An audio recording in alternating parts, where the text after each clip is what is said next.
ಯಾವ್ಯಾವ ಟ್ರೈನಿಂಗ್ ಸೆಂಟರ್ನ ನೋಡಿದ್ದೀರಾ? ಆದರೆ ಸೈಬರ್ ಫ್ರಾಡ್ ಟ್ರೈನಿಂಗ್ ಸೆಂಟರ್ ನೋಡಿದ್ದೀರಾ?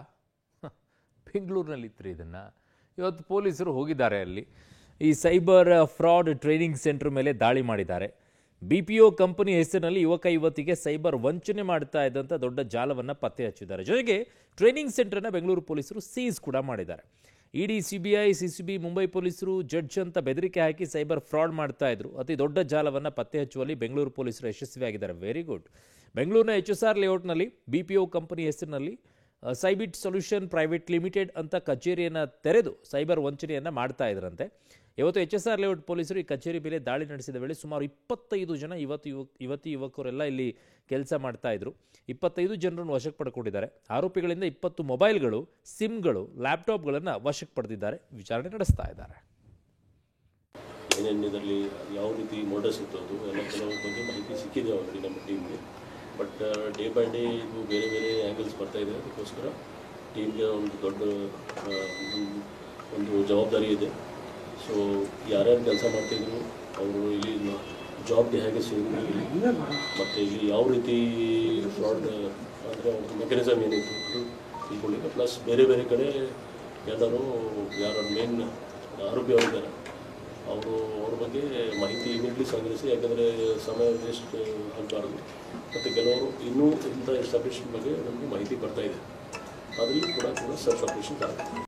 ಬೆಂಗಳೂರಿನ HSR ಲೇಔಟ್ನಲ್ಲಿ ಕಾಲ್ ಸೆಂಟರ್ ಹೆಸರಲ್ಲಿ ವಂಚನೆ ಮಾಡ್ತಿದ್ದಂಥ ಒಂದು ಕಂಪನಿಯನ್ನು ಈಗ ಪೊಲೀಸರು ಪತ್ತೆ ಮಾಡಿರುವಂಥದ್ದು. ಪೊಲೀಸರು ಪತ್ತೆ ಮಾಡಿ ಈಗಾಗಲೇ ದಾಳಿ ಮಾಡಿರುವಂಥ ಸಂದರ್ಭದಲ್ಲಿ ಸುಮಾರು ಈ ಒಂದು ಕೃತ್ಯದಲ್ಲಿ ತೊಡಗಿದ್ರು ಅನ್ನುವಂಥ ವಿಚಾರಗಳು ಕೂಡ ಪೊಲೀಸರ ಪ್ರಾಥಮಿಕ ತನಿಖೆ ವೇಳೆ ಗೊತ್ತಾಗ್ತಿರುವಂಥದ್ದು. ಆರೋಪಿಗಳೆಲ್ಲರೂ ಕೂಡ ಸೇರಿ ಕಾಲ್ ಸೆಂಟರ್ ಹೆಸರಲ್ಲಿ ಬಿಸ್ನೆಸ್ ಅಂತೇಳಿ ತೋರಿಸ್ಕೊಂಡು ಜನರಿಗೆ ವಂಚನೆ ಮಾಡುವ ಕೆಲಸವನ್ನು ಮಾಡ್ತಿದ್ರು ಅನ್ನುವಂಥ ಒಂದು ಶಾಕಿಂಗ್ ವಿಚಾರಗಳು ಪೊಲೀಸರ ತನಿಖೆಯಿಂದ ಗೊತ್ತಾಗ್ತಿರುವಂಥದ್ದು. ಆರೋಪಿಗಳು ಎಲ್ಲರೂ ಕೂಡ ಡಿಜಿಟಲ್ ಅರೆಸ್ಟ್ ಹೆಸರಲ್ಲಿ ಜನರಿಗೆ ಮೋಸ ಮಾಡ್ತಿದ್ರು ಅನ್ನುವಂಥ ವಿಚಾರ ಕೂಡ ಈಗ ತಿಳಿದಿರುವಂಥದ್ದು. ಸಾಮಾನ್ಯವಾಗಿ ಈ ಡಿಜಿಟಲ್ ಅರೆಸ್ಟ್ ಅನ್ನುವಂಥ ಭೂತ ಬೇರೆ ಬೇರೆ ರಾಜ್ಯ ಮತ್ತು ದೇಶದಿಂದ ಕೂತು ಈ ಒಂದು ವಂಚನೆ ಮಾಡ್ತಿದ್ದಾರೆ ಅನ್ನುವಂಥ ವಿಚಾರಗಳು ಕೂಡ ಕೇಳ್ತಾ ಇದ್ವಿ. ಆದರೆ ಬೆಂಗಳೂರಿನಲ್ಲೇ ಇಂಥದ್ದೊಂದು ವಂಚಕರ ತಂಡ ಇದೆ ಅನ್ನುವಂಥ ಶಾಕಿಂಗ್ ವಿಚಾರ ಈಗ ಗೊತ್ತಾಗಿದ್ದು, ಈಗಾಗಲೇ ಪ್ರಕರಣಕ್ಕೆ ಸಂಬಂಧಪಟ್ಟಂತೆ ಸುಮಾರು 16 ಜನ ಆರೋಪಿಗಳನ್ನ ಬಂಧನ ಮಾಡಿರುವಂಥ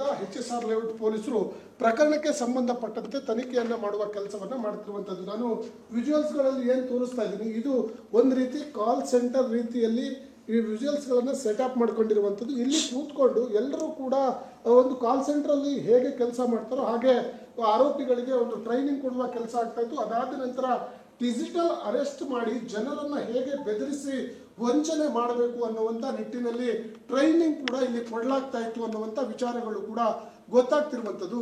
ಇದರಲ್ಲಿ ಮೋಸ ಹೋಗಿಯವರು ಬಹುತೇಕವಾಗಿ ವಿದೇಶದಲ್ಲಿ ಮತ್ತು ಬೇರೆ ಬೇರೆ ರಾಜ್ಯದಲ್ಲಿದ್ದಾರೆ ಅನ್ನುವಂಥ ವಿಚಾರಗಳು ಕೂಡ ಈಗ ಪೊಲೀಸರ ಪ್ರಾಥಮಿಕ ತನಿಖೆ ವೇಳೆ ಗೊತ್ತಾಗ್ತಿರುವಂಥದ್ದು. ಹಾಗಾಗಿ ಪೊಲೀಸರು ಈ ಪ್ರಕರಣವನ್ನು ಗಂಭೀರವಾಗಿ ಪರಿಗಣಿಸಿ ಈಗಾಗಲೇ ಪೂರ್ವ ವಲಯದ ಜಂಟಿ ಪೊಲೀಸ್ ಆಯುಕ್ತರ ನೇತೃತ್ವದಲ್ಲಿ ಒಂದು ವಿಶೇಷ ತನಿಖಾ ತಂಡವನ್ನು ಮಾಡಿದ್ದು, ಆ ವಿಶೇಷ ತನಿಖಾ ತಂಡ ಈಗಾಗಲೇ ಬಂಧನವಾಗಿರುವಂಥ ಆರೋಪಿಗಳ ಮೊಬೈಲ್ ಮತ್ತು ಡಿಜಿಟಲ್ ಸಂಬಂಧಪಟ್ಟಂಥ ಏನೆಲ್ಲ ದಾಖಲಾತಿಗಳಿದೆ ಅವೆಲ್ಲವನ್ನು ಕೂಡ ವಶಕ್ಕೆ ಪಡೆದು ಪರಿಶೀಲನೆ ಮಾಡುವಂಥ ಕೆಲಸವನ್ನು ಮಾಡ್ತಿರುವಂಥದ್ದು.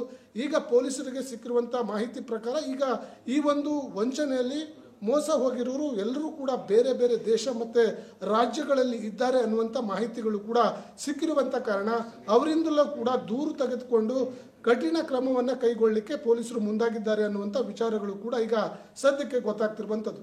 ಕ್ಯಾಮ್ರಾ ಪರ್ಸನ್ ವಿನಯ್ ಜೊತೆ ನಾಗೇಶ್, ಪಬ್ಲಿಕ್ TV, ಬೆಂಗಳೂರು.